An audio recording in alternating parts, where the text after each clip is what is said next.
Pontiac built a real two-seat sports car inside General Motors, and it was not supposed to survive. It was called XP-833, later known as the Banshee. Low, light, and aimed straight at the same buyer as Chevrolet's Corvette, it put Pontiac on a collision course with the most protected performance name in the company. The legend says General Motors killed it to save Corvette. The truth is more complicated, because in 1964, Pontiac was not just challenging another car, it was challenging the order of General Motors itself. By the early 1960s, Pontiac was no longer the quiet, middle-class brand General Motors had once treated as a safe step above Chevrolet. A few years earlier, Pontiac had been seen as dependable, but not especially exciting. That changed under leaders like Seaman Knudsen, Pete Estes, and a young engineer named John DeLorean. They pushed the division towards sharper styling, stronger engines, and cars that felt aimed at people who cared about speed, image, and status. The shift showed up everywhere. Pontiac leaned into wide-track advertising, making its cars look planted and athletic. It put serious V8 power into family-size models. It built a reputation in stock car racing and on drag strips, even when General Motors officially tried to distance itself from factory racing. This was the same environment that produced the GTO. In 1964, Pontiac took a mid-size Tempest, gave it a large engine, and helped create the muscle car formula. It was exactly the kind of move that made Pontiac feel younger than its place in the corporate hierarchy. At the same time, American buyers were changing. The Thunderbird had already proved that personal style could matter as much as pure practicality. Imported sports cars were pulling attention from younger enthusiasts. Corvette had survived its uncertain early years and was becoming a real performance symbol. But when Pontiac started work on a two-seat sports car, it was not a random side project. It fit the division's new identity. Pontiac wanted something low, modern, and emotional, a car that could make the brand look even more daring. But inside General Motors, daring had limits. A two-seat Pontiac would not just compete with Ford, Triumph, or Austin Healey. It would point directly at Chevrolet's most sensitive territory. The car Pontiac developed was known inside General Motors as XP-833, and its formula was simple enough to make the threat obvious. It used a fiberglass body over a steel structure, which kept the car light while staying within the kind of manufacturing thinking General Motors already understood. The proportions were classic sports car: a long hood, a short rear deck, a low roofline on the coupe, and just two seats inside. It looked like a Pontiac answer to the Corvette, but the plan was not to build a more expensive halo car. Pontiac wanted something smaller, lighter, and more affordable. The target was the buyer looking at sporty imports, cars like Triumphs and Austin Healey's, but also the new kind of customer Ford was about to capture with the Mustang. This was a sports car with American styling and Pontiac attitude, aimed below Corvette in price and image. Work began in the early 1960s, during the same period when John DeLorean was rising inside Pontiac. The project became strongly tied to his era at the division because it matched his approach. Take a practical General Motors parts base, wrap it in something exciting, and create a car younger buyers could understand instantly. Pontiac did not stop at sketches or clay models. Two running prototypes were built. One was a coupe with a fastback roof and clean, compact proportions. The other was a roadster, closer in spirit to the traditional open sports cars that had helped create the market in the first place. Mechanically, XP-833 was not supposed to be an exotic machine. That was part of the point. Pontiac could use familiar components, keep costs under control, and still offer a car that felt completely different from a Tempest or Le Mans. Compact engine package, lightweight, and a low seating position could deliver the sensation of performance without requiring the biggest engine in the building. Strategically, that made XP-833 dangerous. It was not just a styling experiment. It was a credible plan for Pontiac to enter the two-seat sports car business with a car that could undercut Corvette, challenge imports, and give the division its own youth market weapon before the Mustang fully changed the rules. From Chevrolet's side of the building, the problem was not that XP-833 copied the Corvette part for part. The problem was that ordinary buyers might not care about that distinction. They would see a low, fiberglass-bodied, two-seat sports car wearing a General Motors badge, and that was exactly the territory Corvette was supposed to own. By the early 1960s, Corvette had survived its awkward early years and was becoming Chevrolet's image machine. It gave the division racing credibility, showroom excitement, and a performance identity that reached beyond the cars most people actually bought. Inside General Motors, that role mattered. Corvette was not just another model. It was the company's protected American sports car. XP-833 threatened that arrangement because Pontiac was not trying to price it like a Corvette. Several accounts of the program suggest the Pontiac could have sold for significantly less, with some claims putting the gap at around $1,000. In that era, $1,000 was not a small difference. It could move a buyer from dreaming about a Corvette to signing papers on a Pontiac. That created an internal fight before the car ever reached a showroom. Chevrolet had invested years turning Corvette into the performance symbol of General Motors. If Pontiac could park a cheaper two-seat sports car a few aisles away, Chevrolet risked losing attention, traffic, and younger buyers to another division inside the same corporation. The danger was sharper because Pontiac already had momentum. The division had built a performance image with cars like the GTO,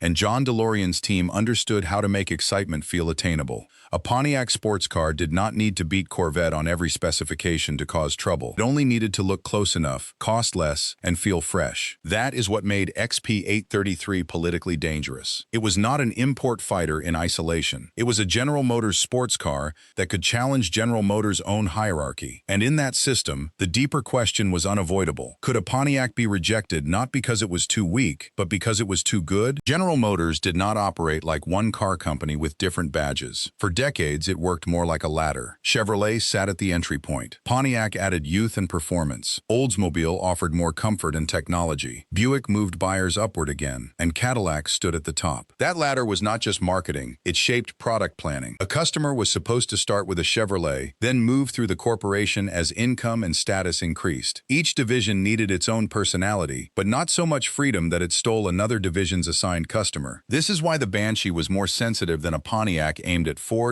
Triumph, or Jaguar. If Pontiac built a car to pull buyers away from outsiders, that helped General Motors. If Pontiac built a car that pulled buyers away from Corvette, the corporation was just moving money from one pocket to another while damaging Chevrolet's halo car. Inside that structure, overlap was treated as a management problem. General Motors had enormous engineering talent spread across its divisions, but those divisions were not allowed to chase every idea to its logical end. A brilliant Pontiac concept could still be blocked if it crossed into Chevrolet territory. Pontiac had already tested the limits of that system with the GTO. It turned a mid-size car into a youth market performance weapon and forced the company to accept a new kind of buyer excitement. But a two-seat sports car was different. That space had already been claimed, and it carried corporate symbolism far beyond its sales volume. So the Banshee ran into an invisible wall. On paper, it was a promising sports car from a division that knew how to sell performance. Inside General Motors, it threatened the order that kept Chevrolet, Pontiac, Oldsmobile, Buick, and Cadillac from colliding with one another. The real issue was not whether Pontiac could build it. The issue was whether General Motors would allow Pontiac to become that kind of division. The order eventually came from above Pontiac. The XP-833 had advanced far enough to prove that Pontiac was serious, with running prototypes, styling work, and engineering aimed at a real production possibility. Then General Motors executives stopped further development before the car could reach showrooms. In many accounts of the Banshee story, the man identified as ending the project is General Motors chairman James Roche. The exact wording of the internal decision is difficult to reconstruct because this was not a public cancellation with a press release and a clean paper trail. It was a corporate shutdown, delivered inside a company that guarded its divisions and its future product plans closely. The reason most often cited is direct and believable. The Banshee was too close to the Corvette. A Pontiac two-seat sports car, especially one with strong performance potential and a lower price target, could have forced Chevrolet into an internal fight it was never supposed to have. General Motors did not want Pontiac and Chevrolet battling for the same sports car buyer. That explanation is not just later fan mythology. It fits the way General Motors managed its brands. It matches the position Corvette held inside the company, and it appears consistently in retellings from people close to the era. What is harder to prove is the exact conversation. Who said what, in what room, and whether Corvette protection was the only reason named at the time. So the cleanest version is this. General Motors killed the XP-833 before production, and the widely supported explanation is that the car threatened Corvette's protected space. Pontiac had built a convincing argument for its own sports car, but the corporation decided that argument created too much internal damage. The Banshee was not beaten in the marketplace. It was stopped before the marketplace ever got a vote. Calling the XP-833 a Corvette killer makes for a great headline, but it needs a careful definition. The Banshee was not simply a secret Pontiac supercar built to crush Chevrolet on a test track. It was smaller, lighter in concept, and likely aimed at a different price point than the Corvette. That is exactly what made it dangerous. A two-seat Pontiac with fiberglass bodywork, sharp styling, and real performance potential would have entered territory General General Motors already treated as special. Even if it did not beat the Corvette in every measure, it could have offered enough style and speed for less money to make buyers ask an uncomfortable question: why spend more for the Chevrolet? Pontiac also had credibility that other divisions did not. By the mid-60s, Pontiac was tied to performance in the public mind through cars like the GTO. A Pontiac sports car would not have looked like a weak experiment. It would have arrived with a brand image that already suggested power, youth, and street presence. So the threat was not that the Banshee was guaranteed to outrun the Corvette. That part belongs more to legend than evidence. The real issue was corporate strategy. General Motors had divisions with assigned roles, and Chevrolet owned the company's two-seat sports car identity. Letting Pontiac build a cheaper, aggressive alternative risked confusing that structure and cutting into Corvette sales from inside the same company. That is why the myth survives. It takes a complicated internal decision